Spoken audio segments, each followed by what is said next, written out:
Probably এটাই আমার নারায়ণগঞ্জের এবারের মতো লাস্ট ভিডিও ছিল এবং এই ভিডিওটা খুবই স্পেশাল। একদম রাত 10টার পরে হঠাৎ করে বান্ধবীর সাথে প্ল্যান করে চলে গিয়েছিলাম জলারপাড় লেকে এবং সেখানে গিয়ে আমরা অনেক বেশি ফান করি, এনজয় করি এবং মজার মজার স্ট্রিট ফুড ট্রাই করি। আগেই বলেছিলাম নারায়ণগঞ্জের মধ্যে একটা বেস্ট টেস্ট ফুচকা হচ্ছে এইটা এবং এই ফুচকাটা আজকে বেস্ট ফ্রেন্ডকে খাওয়ালাম। আমাদের ভিডিও দেখে কিছু মানুষ বলে আমরা নাকি ফেক রিভিউ দিই। চলেন আপনারা হচ্ছে আমাদের খাবারগুলো অবশ্যই ট্রাই করবেন এবং ট্রাই করার পরে বলবেন ফেক না রিয়েল ছিল সেগুলো। আমি যখন কোনো জায়গায় ঘুরতে যাই বা খাইতে যাই সেটা ভালো হলে ভালো বলি, খারাপ হলে খারাপ বলি, তবে ম্যাক্সিমাম সময় আমি হচ্ছে সবসময় রিভিউ দেখে যাই এবং সেটা অবশ্যই ভালো। হ্যালো এভরিওয়ান, কেমন আছেন সবাই? আশা করছি সবাই অনেক ভালো আছেন। এক্সপিরিয়েন্স উইথ আঁখি নতুন একটা ভিডিওতে আপনাদেরকে অনেক অনেক স্বাগতম জানাচ্ছি। পুরোনো জায়গায় যাচ্ছি, যেটা অলরেডি আমি ভিডিওর মাধ্যমে আপনাদের সাথে শেয়ার করছি।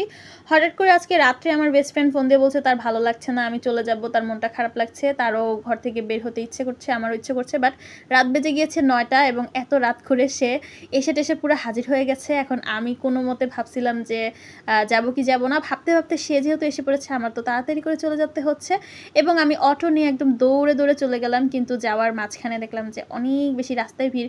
এই রাত করে রাস্তায় এত জ্যাম, বসে বসে অপেক্ষা করতে করতে ভাবছিলাম বাচ্চাটা নিয়ে এসেছে। আজকে আমার বাচ্চা দুইটাকে রেখে এসেছি যাতে করে এত রাতে ওরা আসলে ঘুমটুম ধরে যায়, বাসায় ঘুমিয়ে থাকবে না। এখন হচ্ছে আমি নেমেছি, জ্যামে অনেক বেশি লেট হয়ে গিয়েছিল, একদম দৌড়ে দৌড়ে চলে যাচ্ছিলাম খুঁজতে খুঁজতে বান্ধবী। কারণ গাইস, আমরা যতই ঘোরাঘুরি করি, আমাদের দেখে যতই বড়লোক মনে হোক, আমরা গরিব, আমাদের ফোনে টাকা নাই এবং আমরা ফোন দিয়ে জিজ্ঞেস করতে পারি না যে বান্ধবী তুই কই আসোস। এক্স্যাক্ট লোকেশনে সে বসে আছে এবং দৌড়ে দৌড়ে আমি সেখানে যাচ্ছি। আমরা এতই বড় লোক যে আমরা অটো দিয়ে 10 টাকা দিয়ে ভাড়া দিয়ে এসেছি। আমি অবশ্য, আমার বান্ধবী না, তো 10 টাকা দিয়ে ভাড়া দিয়ে এসে যে হাঁটতে হাঁটতে দৌড়াতে বান্ধবীকে পেয়েছে এবং সে রেগে মেগে ফুলে আছে।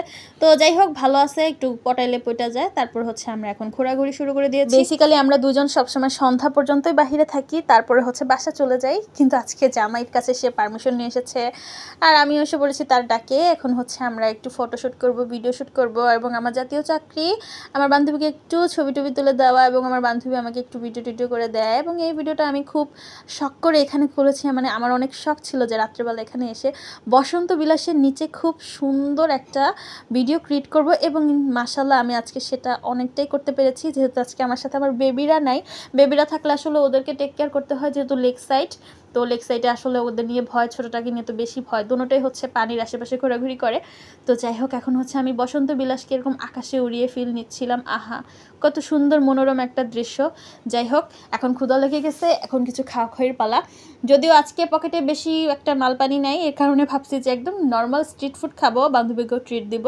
দেন হচ্ছে ফার্স্টে আমি হচ্ছে এখানে ভর্তা খাবো।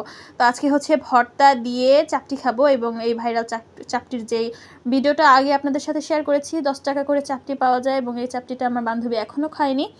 তো ওকে বললাম যে তুমি একটু ট্রাই করো। তো সে হচ্ছে ফার্স্টে এখানে আমি রেকমেন্ড করলাম তাকে ইলিশ মাছের ভর্তাটা খুব মজা ছিল, শুটকি ভর্তাটা মজা ছিল এবং চিংড়ি মাছের ভর্তা, টাকি মাছের ভর্তা, এগুলো কিন্তু খুব মজা এখানকার। আর বাকিগুলো অ্যাজ ইউজুয়াল, ওগুলো হচ্ছে নর্মাল। তো আমি সাজেস্ট করবো, যেহেতু আপনারা বাহিরে এরকম আনলিমিটেড ভর্তা খাবেন, একটু ভালোটা বেছে খাবেন এবং সবচেয়ে বেশি গুরুত্বপূর্ণ সেটা হচ্ছে একদম কম পরিমাণে নেবেন, যাতে করে ওয়েস্টেজ না হয়। আমরা একদম কম করে নিচ্ছি। আর আমার কথা হচ্ছে কি, আমি যতটুকু খাবো ততটুকুই নিব, এর বেশি নিব না, নষ্ট করবো না, সেটা বাসায় হোক বা মানুষেরটা হোক, যতই সেটা আনলিমিটেড আপনি পান না কেন। তো যাই হোক, একটা চাপটি খেলেই কিন্তু একদম মন ভরে যায়, একদম ঝাল একদম ঘরোয়া স্বাদের ভর্তা।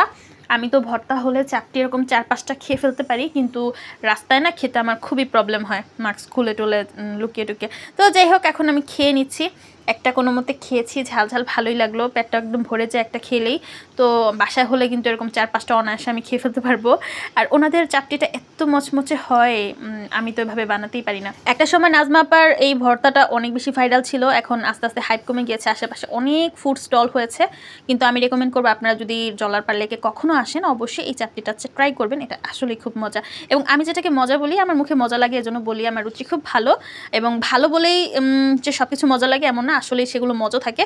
এবং আমি রিভিউ ভালো দেখে তারপরে যাই। যেমন আমি এই দোকানটায় আগে একবার ভিডিও বানিয়েছি, এখানকার ফুচকাটা আমার কাছে একদম বেস্ট লাগে এবং এই ফুচকাটা কিন্তু রাহিল ভাইয়ের ভিডিও দেখে আমি এখানে এসে খেয়ে তারপর দেখেছি যে না, আসলে এটা খুবই মজা।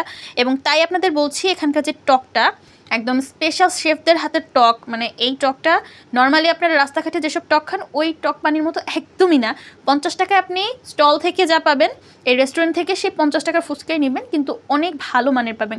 এবং আমি যদি আপনাদের আমার বান্ধবীর রিয়াকশনটা দেখাতাম, ও প্রথমবার খেয়ে পুরো টাসকে খেয়ে গেছে আর বলছিল লিটারেলি যে এখানকার ফুচকাওয়ালির হাতে জাদু আছে। ঘরোয়া পরিবেশে খুব মনোরম পরিবেশে সুন্দর করে বানিয়ে দেয় একদম ঘরোয়া স্টাইলে মহিলারা, ভালোই লাগে খেতে। ফুচকাটা খেতে খুব বেশি মজা লেগেছে, কিন্তু বেশি হয়ে যাচ্ছে, এখন আর থাকা যাবে না। আজকের মতো এখানে বিদায় নিচ্ছি, আল্লাহ হাফেজ।